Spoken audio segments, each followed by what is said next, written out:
The systems of the body interact quite a bit. This is especially evident when discussing immunity. Many of the things that give us immunity are not part of the lymphatic system. Instead, they're part of another system and simply aid the lymphatic system in its job. Pathogens are organisms that can make us sick.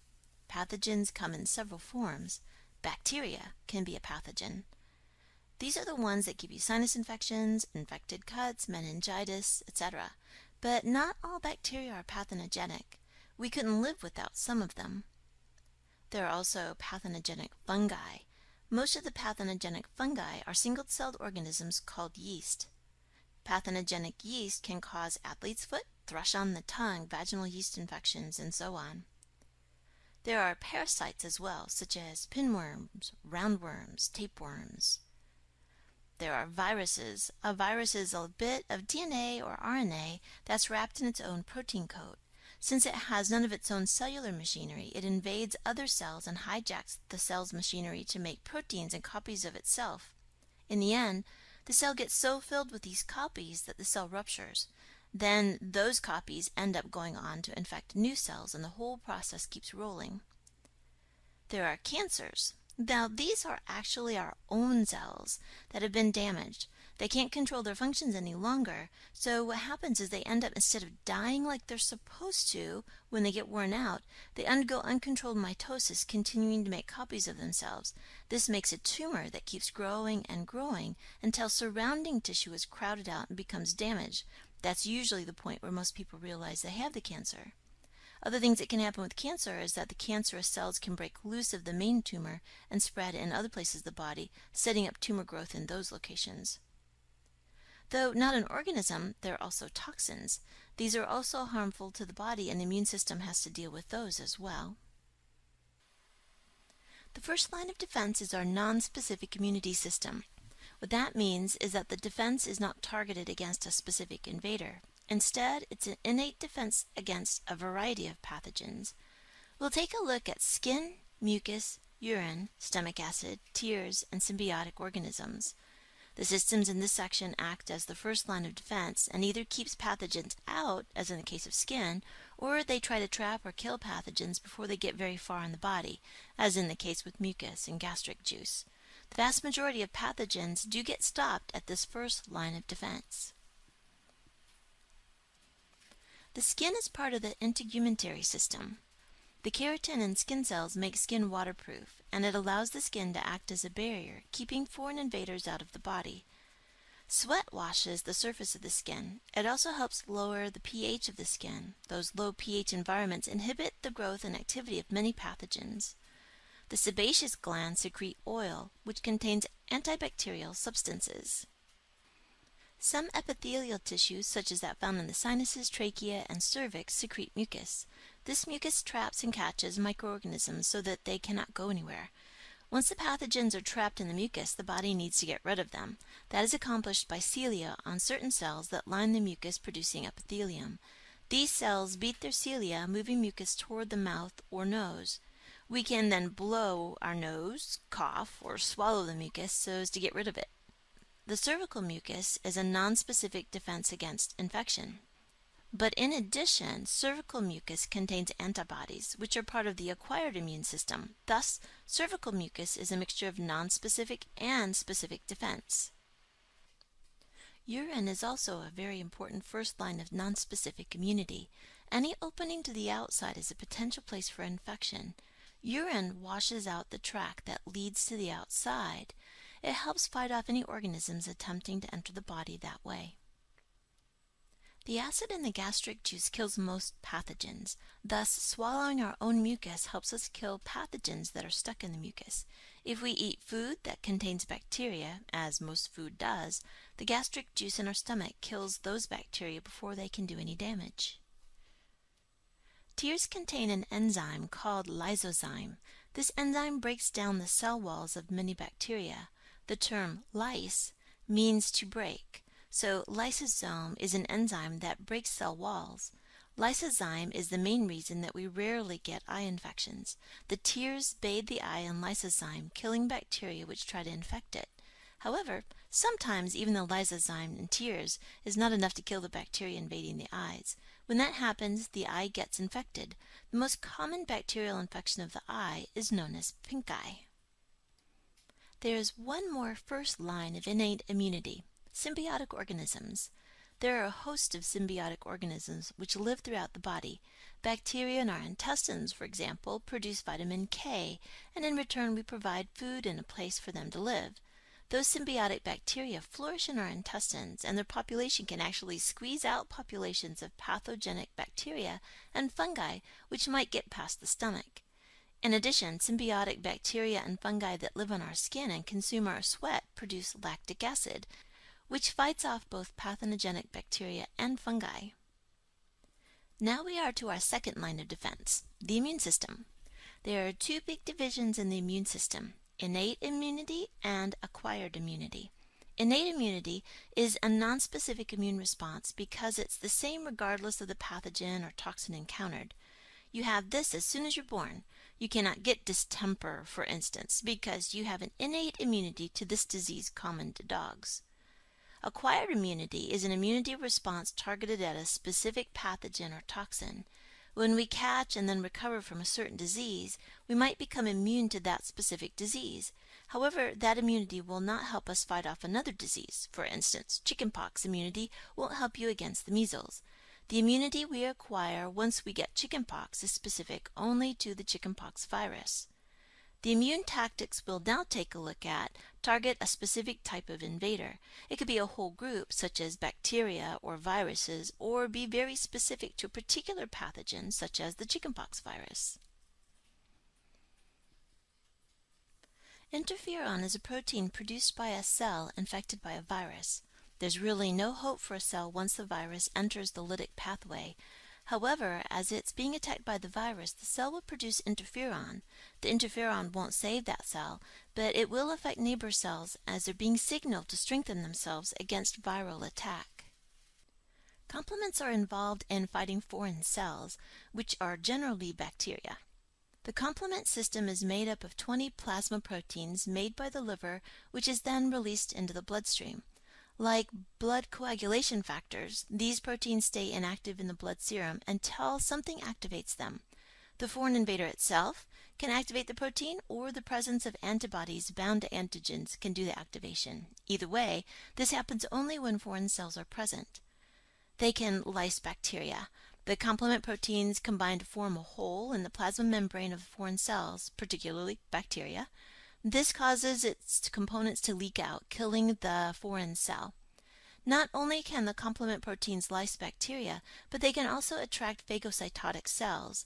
The phagocytotic cells can then destroy the bacteria by eating them. These proteins can help promote inflammation. You might think inflammation's bad, but it can be a very good thing. Inflammation is a sign that there's a war going on between your body's defenses and an invader. This signal can rally the troops, bringing more disease-fighting mechanisms to bear. When the body's cells are under attack, they send out chemical signals that are picked up by the basophils, which are attracted to those signals. The basophils in turn release a variety of chemicals: leukotriene, prostaglandin, heparin, and histamine. Heparin inhibits blood clotting, allowing the wound to wash out any foreign matter that may have been introduced during the injury. Histamine triggers inflammation or vasodilation. Vasodilation is when the vessels dilate, making them larger. This brings in additional blood flow to the area so that the area has additional resources for fighting any infection. In addition, the dilation makes it easier for white blood cells to squeeze between the vessel cells in order to enter into the tissue that's damaged and infected. This process is called diapedesis. If the infection stays contained to the one location, it's called a local inflammation. But if that infection escapes into the bloodstream and spreads throughout the body, it triggers a systemic inflammation. There are many types of white blood cells that will become active in fighting an infection. The basophil is merely the first type. We'll learn more about the other types in a moment. Any bacterium or a virus can potentially be attacked by white blood cells, so they're nonspecific. White blood cells generally have about a 12-hour lifespan, and they're produced in the bone marrow. The neutrophils and monocytes are phagocytes. That means they can eat other cells. Neutrophils are typically the first of the two phagocytotic white cells to respond. They are not very large, and they can only consume about 20 bacteria before they reach the end of their lifespan. They can consume fungi and some viruses as well. They hang out in the liver, spleen, and lungs until needed. The next to respond are the monocytes. These are the larger phagocytotic white blood cells, the big eaters. Once they enter the tissues, they are called macrophages. These big boys can consume about 100 bacteria in their lifespan. They also tackle the really large pathogens, such as parasites. These white blood cells will hang out in the tissues, near vessel walls, and around the lymphatic vessels. Eosinophils are also part of our innate immune response. These cells reduce inflammation. Why would the body have one type of cell that promotes inflammation and another type that reduces it? Well, inflammation can be a good thing, but too much inflammation can be very bad. Thus, inflammation must stay under control. Eosinophils contain enzymes that tend to break down inflammatory agents, keeping inflammation under control. Pyrogens are chemicals which promote fever by acting on the hypothalamus. Sometimes your own white blood cells will release pyrogens in order to help develop a fever. These pyrogens travel through the body and affect the hypothalamus. The hypothalamus controls body temperature. Chemical reaction rates increase with increasing temperature. A fever speeds up the immune system. The mitosis of the white blood cells go faster, increasing the white blood cell population. Also, a higher temperature is often not good for the invading microorganisms. Bacteria especially like cooler temperatures. Humoral immunity is an immunity which comes from antibodies in the blood plasma. Since humoral immunity comes from the actions of antibodies, we should concentrate first on what antibodies are. First of all, antibodies are proteins.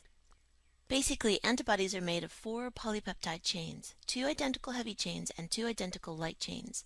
These chains are arranged in a Y shape. The parts that you see in red are variable regions. These designate what the invader will fight. They are antigen binding sites that allow them to grab onto invaders. It's sort of like a key fitting into a lock. The parts in blue and yellow are constant regions. They will determine how the antibody will fight. Each antibody class fights in a different way. 1.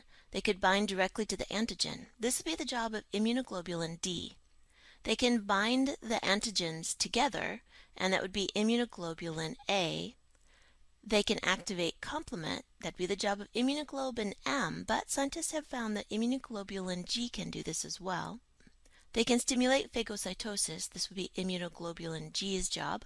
And they could stimulate inflammation, and that would be immunoglobulin E. We need to point out one more thing about the production of antibodies. Remember that a person cannot produce antibodies against antigens which he or she has in their own cells. For example, if you have type A blood, you cannot produce the antibody against the A antigen. However, if you are suddenly exposed to type B blood, you will immediately start producing antibodies against the type B antigen. Thus, your lymphatic system knows your blood type and knows how to spot an erythrocyte from another blood type. How does the lymphatic system know your blood cells from other blood cells? Well, there are about 20 specific glycoproteins which exist on the cell membrane of every cell in your body. This collection of proteins is called the Major Histocompatibility Complex, or MHC for short. The structure of these proteins is determined by 20 genes in your DNA, each of which has more than 50 alleles. Thus, there are literally billions of combinations of these alleles, and each combination produces a unique MHC. As a result, it's virtually impossible for two people to have identical MHCs unless they're identical twins. The MHC then is a fingerprint for your cells. Any cell that has your MHC will not be attacked by your lymphatic system because the cell has the correct fingerprint. Antibodies are produced by B cells, which are specialized lymphocytes. Like all blood cells, these lymphocytes are formed from the stem cells in the bone marrow. They are formed with antigen binding sites on their plasma membranes. When exposed for the first time to the antigen for which they are specific, these sites bind to the antigen, and the B cells begin to proliferate. The proliferation produces two types of B cells. The plasma B cells release their antibodies into the plasma so that the antibodies can attack the antigen to which they can bind. After the infection, most B cells die, but the memory B cells are long-lived B cells which do not release their antibodies. Instead, they circulate in the body waiting for the next attack by the antigen. This allows the body to respond quickly to any subsequent infection by the same antigen. Memory B cells are the means by which vaccinations provide immunity to certain pathogens. There are two basic types of vaccines. The first type contains a weakened form of the pathogen itself. Since a pathogen is weakened, your body's immune system will destroy it before it can overtake your body. Thus, even though the vaccine actually contains a disease-causing pathogen, the vaccine is safe because the pathogen is so weak that your immune system will destroy it. The other type of vaccine contains a synthetic chemical that makes the body react the same as if a certain pathogen has entered the body. This type of vaccine then mimics a real pathogen, causing the immune system to react and produce antibodies as well as memory B cells. Even though memory B cells are long-lived, they don't last forever. Thus, some vaccines require a booster to boost the memory of the infection. When the body is first exposed to a pathogen, the B cells will produce a primary response. This response fights the infection and produces memory B cells. The memory B cells will then produce secondary responses if the pathogen infects the body again. Cell-mediated immunity is an immunity which comes from the actions of T lymphocytes. T cells deal primarily with cells found in the body, such as cancerous cells or cells harboring viruses. T lymphocytes respond to the chemicals released by the macrophages. T cells originate in the bone marrow, but they mature in the thymus gland, and the T in the T cells stand for thymus. T cells, like B cells, have antigen receptors. However, these receptors are not associated with antibodies. Instead, they simply allow the T cells to recognize molecules which are on the plasma membranes of other cells.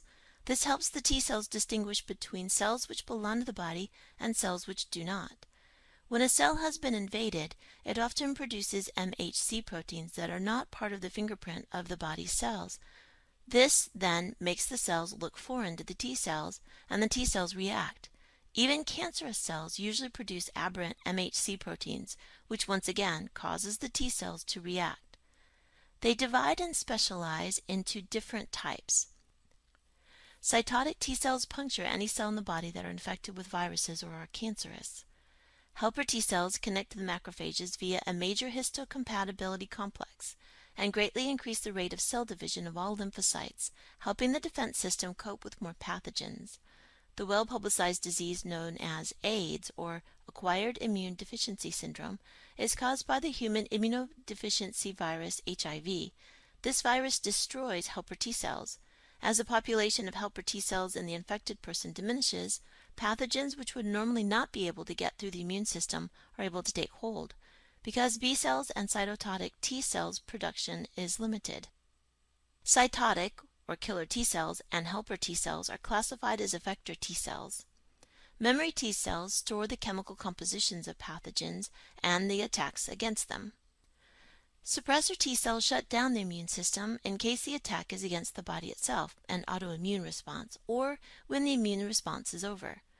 Another type of effector T cell is the delayed hypersensitivity T cell. This kind of T cell responds to antigens by releasing chemicals which promote inflammation. They also promote phagocytosis by attracting macrophages through chemotaxis. These cells are particularly active in allergic reactions. For example, the itching and burning sensation caused by poison ivy is a delayed hypersensitive T cell response to antigens produced by skin cells which interact with poison ivy. There are 4 basic ways that acquired immunity can be stimulated in the body. The first and most obvious is active natural immunity. This is the acquired immunity which comes from being exposed to a pathogen. For example, when you are first exposed to the chickenpox virus, you get sick. Your body must fight off the virus. However, after that, you don't get sick from the chickenpox virus again because your body has the memory B cells or T cells, which will produce a quick and effective response for any secondary responses that are needed. You can also receive acquired immunity artificially, which is referred to as active artificial immunity. This is the immunity that you receive from vaccines. The vaccine causes your immune system to react, forming memory B cells or T cells, and this in turn gives you acquired immunity to that disease. But the immunity is artificially induced. Passive natural immunity occurs between the mother and the baby. Immunoglobulin G is an antibody that can travel across the placenta during pregnancy, providing the baby with the same immunity which the mother has. In addition, immunoglobulin G antibodies are found in breast milk. Thus, the baby receives immunity from diseases to which the mother is immune by breastfeeding. The final means by which immunity can occur is passive artificial immunity. In this situation, a different individual is exposed to a pathogen and thus creates antibodies. Those antibodies are then removed from the individual and transferred to someone else. This provides immunity to the pathogen. Although this procedure is often done using another human, sometimes an animal, such as a horse, can be injected, and then the horse's antibodies can be transferred to the person who needs the immunity. This is only a temporary fix, however, since the antibodies will be removed from the person who receives them in a relatively short period of time.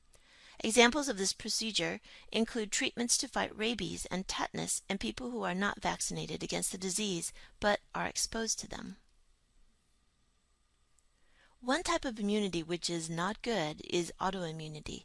In autoimmunity, the body cannot differentiate between the MHC of its own cells and that of others. Thus, it starts attacking its own cells. Multiple sclerosis, for example, is an autoimmune disease. The lymphatic system cannot distinguish between neuroglia of the body and foreign neuroglia. As a result, the lymphatic system begins attacking the myelin sheaths of the nerves. This causes a loss of control of the skeletal muscles and a loss of sensation. The body's defenses are designed much like that of a well-built fortress. The blood is regularly checked and cleaned by both the lymph vessels and lymph nodes, as well as the spleen. In addition, the body has two lines of innate defense against pathogen, each of which has several different components. Finally, the body has an incredible means of acquiring immunity to specific diseases and remembering that immunity so the pathogen can never successfully cause another infection. Finally, each cell in the body produces an elaborate display of proteins which tell the body whether or not the cell is native to the body or a foreign cell which must be destroyed. Indeed, this world is a dangerous place in which to live, but the body's designer has given us all that we need to stay well protected.